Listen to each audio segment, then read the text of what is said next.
Dr. Cempaka Tursina, spesialis neurologi konsultan dari FKK MKUGM Rumah Sakit Dr. Sarjito Yogyakarta. Kali ini saya akan memperagakan beberapa teknik pemeriksaan vertigo dan beberapa teknik terapi dan rehabilitasi untuk kasus dengan BPPV berbagai kanal.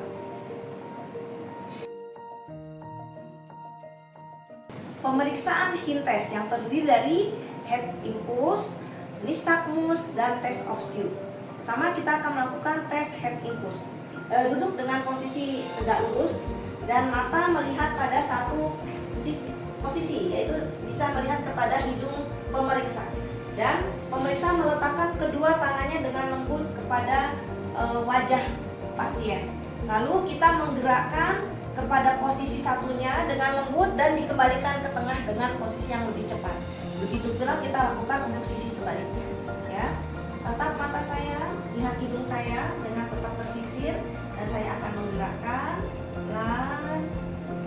Nah, dilihat apakah ada sakadik dari mata pasien. Kita ulangi sekali lagi, ya, dengan cepat. Apakah terhadap sakadik dari pasien?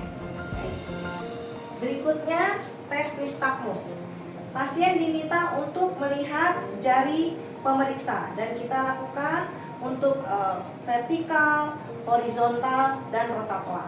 Pertama untuk mendapatkan nystagmus horizontal. Bapak perhatikan tangan saya dan tangan kita gerakkan ke satu pasien sekitar 30 derajat, dipertahankan sekitar 20-30 detik dan dilihat apakah ada nystagmus. Seandainya terdapat satu nystagmus, kita mendapatkan itu nystagmus horizontal satu sisi. Kita kembalikan ke tengah, lalu kita ulangi lagi untuk ke sisi sebaliknya.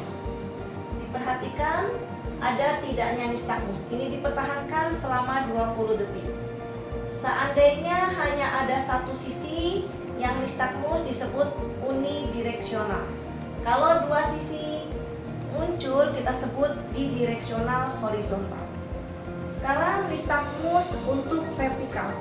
Pasien diminta melihat satu jari dan kita gerakan jari kita ke atas dari pasien secara vertikal sekitar 30 derajat dan dipertahankan selama 20 detik. Kita perhatikan apakah terdapat upbeat nystagmus, ya. Kalau terdapat nystagmus disebut upbeat nystagmus karena nystagmusnya ke arah atas. Setelah 20 detik tidak ada, kita turunkan ke bawah untuk mendapatkan apakah terdapat downbeat nystagmus. Ya, pas melihat ke bawah, kita perhatikan ya sekitar 20 detik apakah terdapat tanda adanya nystagmus. Baik. Setelah 20 detik memang tidak ada, berarti pasien tidak ada nystagmus.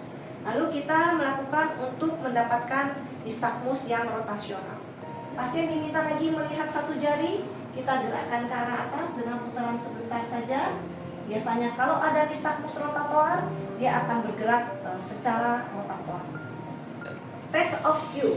Pasien dalam posisi duduk dan pemeriksa berada di depan pasien dengan sejajar, ya. Diminta pasien untuk melihat salah satu sudut dari pemeriksa, boleh di hidung dengan posisi terus menatap, dan kita letakkan satu untuk menutup, boleh dengan tangan kita. Ini akan saya tutup pada sisi yang kanan sambil pasien tetap melihat pada ujung hidung pemeriksa. Saya tutup, ya, sekitar 10 detik. Lalu kita buka tutupannya dan kita lihat apakah ada refleksi pada mata yang tertutup. Dan saya akan lakukan pada salah satu sisi yang sebaliknya. Pasien diminta duduk dan melihat pada satu titik di ujung hidung pemeriksa dan ditutup salah satu matanya. Ini saya tutup dengan tangan saya. Kita pertahankan sekitar 10 detik. Setelah itu kita buka dan kita lihat apakah ada refleksi dari mata yang ditutup tadi. Demikianlah pemeriksaan hind test. Interpretasi dari hind test, bila pada head impulse terdapat positif, itu kemungkinan adalah vertigo perifer. Dan bila nystagmus didapatkan satu sisi horizontal unidireksional, kemungkinan itu adalah vertigo perifer. Bila terdapat dua sisi horizontal atau bidireksional, atau nistagmus vertikal, atau nistagmus rotator, kemungkinan dari sentral. Untuk test of skew, interpretasinya, mata yang ditutup kita buka, bila terdapat revisasi, berarti itu kemungkinan adalah vertigo sentral. Demikianlah, mudah-mudahan bermanfaat. Jangan lupa like dan subscribe. Assalamualaikum warahmatullahi wabarakatuh.